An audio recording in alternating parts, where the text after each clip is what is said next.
Hello दोस्तों। विभिन्न दवाइयों से लिवर को अक्सर काफ़ी डैमेज होता है क्योंकि काफ़ी दवाइयों का प्रोसेसिंग लिवर में होता है।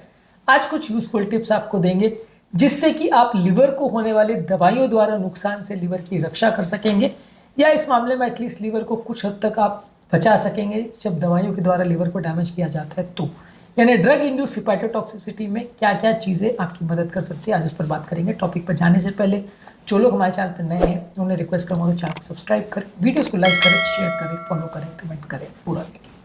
टॉपिक में हर एक पॉइंट की अपनी वैलिडिटी है इसलिए इसे एंड तक देखिएगा। चलिए शुरू करते हैं इंपॉर्टेंट वीडियो।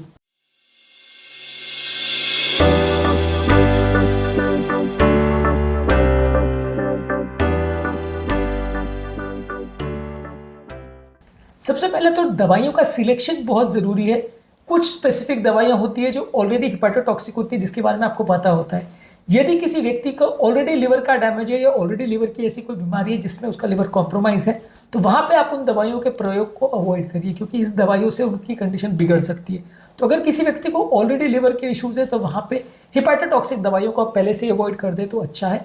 इसके अलावा पेशेंट को ऐसी दवाइयाँ स्टार्ट करने से पहले आप लिवर के एंजाइम्स को मॉनिटर करिए क्योंकि जब कभी भी लिवर में डैमेज होता है तो ये लिवर के एंजाइम्स यानी ALT, AST या ALP यानी SGOT, SGPT मेनली जो एंजाइम्स हैं वो ज़्यादातर बढ़ते हैं और बिलीरुबिन बढ़ता है। ये लिवर एंजाइम्स बढ़ रहे हैं या नहीं बढ़ रहे हैं, बेसलाइन पर चेक करिए और दवा देने के बाद चेक करिए कि कितना फ़र्क आ रहा है। ज़्यादातर आप पेशेंट को जब दवा स्टार्ट करते हैं उसके 15 दिन बाद या 1 महीने के बाद आप टेस्ट को रिपीट करके देखिए कि बेसलाइन लेवल मान लीजिए किसी का 40 था तो उससे कुछ बढ़ा या नहीं, SGPT का लेवल या 40-50 के आसपास था, उससे बढ़ रहा है कि नहीं, ये सारी चीज़ों को देखिए। अगर नहीं बढ़ रहा है तो इसका मतलब हिपैटोटॉक्सिसिटी नहीं हो रही है और अगर बढ़ रहा है तो इसका मतलब टॉक्सिसिटी हो रही है। तो फिर आपको दवाइयों को या तो कट डाउन करना पड़ेगा या बंद करना पड़ेगा या उसका ऑल्टरनेटिव ढूंढना पड़ेगा। ये सारी चीज़ें आपको करना पड़ेगा। तो उसके लिए ऑब्जेक्टिव टेस्ट अवेलेबल है जिसके माध्यम से आप जज कर सकते हैं कि व्यक्ति को दवा सूट हो रही है कि नहीं हो रही।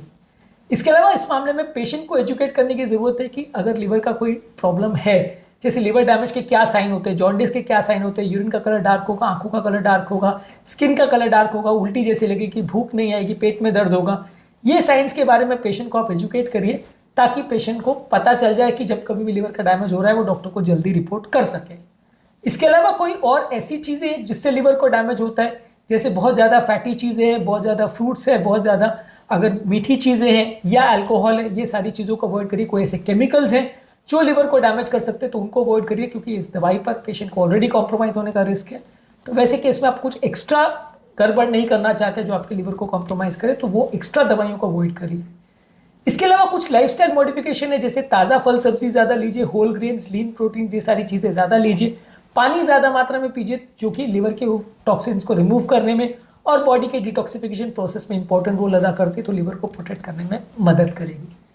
इसके अलावा आपके लिए ज़रूरी है कि आप पॉलीफार्मेसी को अवॉइड करिए, यानी बहुत सारे तरह के डॉक्टर्स की बहुत सारी तरह की दवाइयों को एक साथ मत लीजिए क्योंकि कई दवाइयों के आपस में रिएक्शन की वजह से लिवर डैमेज हो सकता है। तो अगर कोई पोटेंशियल हिपैटोटॉक्सिक मेडिसिन है जिससे लिवर को डैमेज हो सकता है तो वो सारी मेडिसिन को एक साथ खाना और बिना उनके आपस के इंट्रैक्शंस को सोचे समझे खाना रिस्की हो सकता है तो इसे अवॉइड करिए। इसके अलावा आप पेशेंट का रिस्क स्ट्रैटिफिकेशन करिए कि किस पेशेंट को हिपैटोटॉक्सिसिटी का रिस्क है। यदि किसी व्यक्ति को ऑलरेडी लिवर का प्रॉब्लम है, अल्कोहल यूज करता है, ऑलरेडी उसको ऐसे रिस्क फैक्टर्स है जिससे उसको लिवर डैमेज हो सकता है तो वैसे लोग को हाई रिस्क पर रखा जाएगा। वैसे लोग की आप जेनेटिक एनालिसिस भी कर सकते हो कि किसी को कोई ऐसा एंजाइम पॉलीमॉर्फिज्म है जिससे लिवर डैमेज हो सकता है तो उनको आप हाई रिस्क पर रखिए, उनको वैसी दवाएं मत दीजिए और अगर देना भी है तो बहुत लो डोज पे दीजिए, बहुत ज़्यादा मॉनिटरिंग करिए क्योंकि हर एक व्यक्ति का टेस्ट करना बार बार लिवर के लिए इतना पॉसिबल नहीं होता। तो जहाँ पे आपको लगता है कि रिस्क ज़्यादा है वहाँ पे आप उसको ज़्यादा टेस्ट करिए, जहाँ लगता है कि रिस्क बिल्कुल नहीं है वहाँ आप एक बेसलाइन टेस्ट करके छोड़ सकते हैं या अगर बड़े एंजाइम तो 1-2 महीने के बाद टेस्ट करके देख सकते हैं। कोई सिम्टम्स हो तो टेस्ट कर सकते हैं पर हर एक व्यक्ति का बार बार टेस्ट करना उतना पॉसिबल नहीं है। जहाँ व्यक्ति आपको लगता है कि हाई रिस्क पे है तो वहाँ पर आप इसका प्रयोग करिए। इसके अलावा कुछ प्रोटेक्टिव मेडिसिन आती है जैसे N-एसिटाइलसिस्टीन जो लिवर को प्रोटेक्ट करती है और एक अर्सोडिऑक्सीकोलिक एसिड है जो बाइल एसिड रिलेटेड लिवर के जो इंजुरीज है उसको प्रोटेक्ट करती है। तो ये आपको 2 मेडिसिन अवेलेबल है जो लिवर को थोड़ा प्रोटेक्ट करती है। हालांकि ये हर केस में एप्लीकेबल नहीं है पर इनका आप ट्राई कर सकते हैं और कभी कभार ये लिवर को प्रोटेक्ट कर सकते हैं पर बहुत ज़्यादा स्ट्रांग और बहुत ज़्यादा इफेक्टिव मेडिसिन ये नहीं है। इसके अलावा आप जो भी दवाई पेशेंट को दे रहे हैं अगर आपको कुछ भी प्रॉब्लम हो रही है तो तुरंत दवा को बंद कर दीजिए और उसके बाद उसके इफेक्ट्स देखिए ताकि हिपैटिक जो डैमेज हुआ है वो अपने आप ठीक हो जाए। अगर नहीं हो रहा है तो पेशेंट को आपके उसके लिए लिवर प्रोटेक्टिव बाकी मेडिसिन और बाकी सब चीज़ें स्टार्ट करिए और फिर रीमॉनिटर करते रहिए कि कुछ प्रॉब्लम तो नहीं हो रहा है।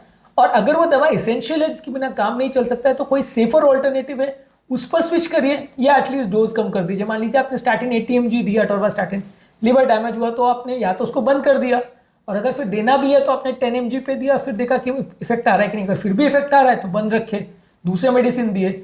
यदि आपको इफेक्ट फिर नहीं आ रहा है तो आप उसको रीस्टार्ट कर सकते हो और 10 mg पे कंटिन्यू करो। फिर अगर डैमेज नहीं हो रहा है तो उसको धीरे धीरे आप बढ़ा सकते हो, 10 से 20 mg कर सकते हो, फिर देख सकते हो इफेक्ट आ रहा है कि नहीं। तो ये ग्रेजुअल टाइट्रेशन आप कर सकते हो। यदि किसी व्यक्ति को कोई स्पेसिफिक दवा से प्रॉब्लम हो रही है तो इस बात को ध्यान में रखते हैं कि वो दवा कितनी ज़रूरी है, वो दवा का कितना डोज जरूरी है और उससे इफेक्ट और साइड इफेक्ट में कितना इश्यूज आ रहे हैं, डैमेज जो हो रहा है वो कितना ज़्यादा सीवियर डैमेज है। ये सारी चीज़ों को आपको ध्यान रखने की ज़रूरत है। इसके अलावा अगर कोई इंपॉर्टेंट प्रॉब्लम्स अगर आ रही हैं तो इसके बारे में और डेटा कलेक्ट करिए और ड्रग सेफ्टी वाले जो लोग हैं या जो दवाई के मैन्युफैक्चरर्स हैं उनको भी इन्फॉर्म करिए कि इस पर्टिकुलर दवा से प्रॉब्लम्स आ रही है, ताकि अगर लोगों को पता नहीं हो कि दवा लिवर एंजाइम्स को डैमेज कर सकती है, लिवर को प्रॉब्लम कर सकती है, तो एटलीस्ट उसके बारे में रिपोर्टिंग हो जाए ताकि फ्यूचर में बाकी लोग को ये आगाह किया जा सके कि ये पर्टिकुलर दवा से लिवर को डैमेज हो सकता है। इसलिए फार्माको विजिलेंस यानी कंपनी को भी इन्फॉर्म करना ज़रूरी होता है यदि ये दवा का पहले से पता नहीं है कि वो लिवर को डैमेज कर सकती है। अब ऑब्वियसली कुछ अमियोड्रोन या कुछ हेपाटोटॉक्सिक मेडिसिन या स्टैटिन्स का लोगों को पता है कि डैमेज कर सकती है, तो वैसे केस में आपको रिपोर्ट करने की ज़रूरत नहीं है। पर कोई नई मेडिसिन है और पता नहीं है लोगों को उसको लिवर का इशू हो सकता है, वहाँ पे आपको कोई स्पेसिफिक प्रॉब्लम मिल रही है और एक से ज़्यादा केस में मिल रही है, तो वहाँ पे आपको डेफिनेटली रिपोर्ट करना चाहिए कि इसका दवा देने के बाद प्रॉब्लम हो रही है पेशेंट को। इसके बाद आप पेशेंट को रेगुलर फॉलोअप करिए जिसमें आप रेगुलर मॉनिटरिंग करते रहिए कि पेशेंट का कंडीशन सुधर रहा है कि बिगड़ रहा है। दवा बंद करने के बाद या चालू करने के बाद क्या इश्यूज होते हैं इसको आप मॉनिटर करिए। और यदि बहुत ज़्यादा अगर प्रॉब्लम हो रही है और लिवर एक्चुअल में बहुत ज़्यादा डैमेज हो रहा है तो कभी कभार पेशेंट को भर्ती करने की आवश्यकता पड़ सकती है और अग्रेसिव मैनेजमेंट की ज़रूरत पड़ सकती है। तो आज के टॉपिक में हमने बात करी अगर किसी व्यक्ति को दवा से रिलेटेड हेपाटोटॉक्सिसिटी या लिवर का डैमेज हो रहा है तो क्या क्या चीज़ें करने की आवश्यकता है जो कि उसके लिवर को प्रोटेक्ट कर सकती है। उम्मीद करूँगा कि आज के टॉपिक में कुछ नई बातें जानने को मिली होगी। किडनी के डैमेज को बचाने के लिए भी कौन कौन से टिप्स होते हैं इस पर भी हमने वीडियोस किए हैं और कौन कौन सी मेडिसिन किडनी और लिवर को डैमेज करती है इस पर भी वीडियोस किए हैं। इन टॉपिक्स को भी ज़रूर चेकआउट करें। टॉपिक एंड करने से पहले जो लोग हमारे चैनल पर नए हैं उन्हें रिक्वेस्ट करूँगा कि चैनल को सब्सक्राइब करें, वीडियोज़ को लाइक करें, शेयर करें, फॉलो करें, कमेंट करें, पूरा